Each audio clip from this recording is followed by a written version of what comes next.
धुळे जिल्हा परिषदेत लाचखोरीचा धक्कादायक प्रकार समोर आला आहे। बाह्य संस्थेमार्फत 5 खासगी सुरक्षा रक्षकांची नियुक्ती करण्यासाठी मंजुरी मिळवून देण्याच्या मोबदल्यात तब्बल 7.5 लाख रुपयांची लाच मागितल्याचा आरोप आहे। या प्रकरणात लाचलुचपत प्रतिबंधक विभागाने मोठी कारवाई केली आहे। धुळे जिल्हा परिषदेतील लिपिक पुरुषोत्तम उर्फ पंकज वाघ यांच्यावर या प्रकरणात आरोप करण्यात आला आहे। तक्रारदाराकडून सुरुवातीला तब्बल 7,50,000 रुपयांची मागणी झाल्याचे समोर आले। मात्र एवढी मोठी रक्कम देणे शक्य नसल्याने तक्रारदार आणि लिपिकामध्ये तडजोड झाली। त्यानंतर 5,80,000 रुपये देण्याचे ठरले। यातील 1 लाख रुपये यापूर्वीच स्वीकारल्याची माहिती तक्रारीत देण्यात आली आहे, तर उर्वरित 4,80,000 रुपये स्वीकारण्याचे काल निश्चित झाले होते। लाच मागितली जात असल्याने तक्रारदाराने थेट एसीबीकडे धाव घेतली। जळगाव लाचलुचपत प्रतिबंधक विभागाकडे याबाबत तक्रार करण्यात आली। तक्रारीची पडताळणी केल्यानंतर लाचेची मागणी झाल्याचे निष्पन्न झाले। त्यानंतर एसीबीच्या पथकाने सापळा रचला। पारोळा येथील हॉटेल ग्रीन पार्क येथे हा सापळा लावण्यात आला।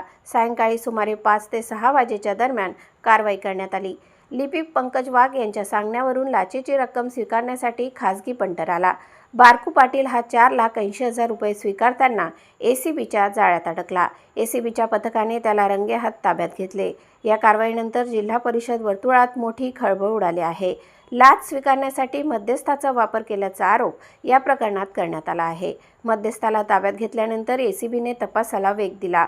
लिपिक पंकज वाघ यांच्या घराचीही झडती घेण्यात येत आहे। त्यांच्या मालमत्तेबाबतही चौकशी सुरू असल्याची माहिती आहे। या संपूर्ण प्रकरणात आणखी काही धागेदोरे हाती लागतात का, याकडे आता सर्वांचे लक्ष लागले आहे। दरम्यान या कारवाईमुळे जिल्हा परिषदेत खळबळ उडाली असून लाचखोरीच्या या प्रकरणाचा सखोल तपास एसीबीकडून सुरू आहे।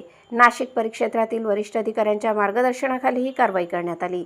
एसीबीच्या पथकाने नियोजनबद्ध पद्धतीने सापळा रचून मध्यस्थाला पकडले। आता या प्रकरणात लिपिक पंकज वाघ यांच्यावर पुढील कायदेशीर कारवाई काय होते आणि तपासात आणखी कोणाची नावे समोर येतात, याकडे धुळे जिल्ह्याचे लक्ष लागले आहे। प्रतिनिधी गोकुळ देवरेसह स्वराज्य न्यूज।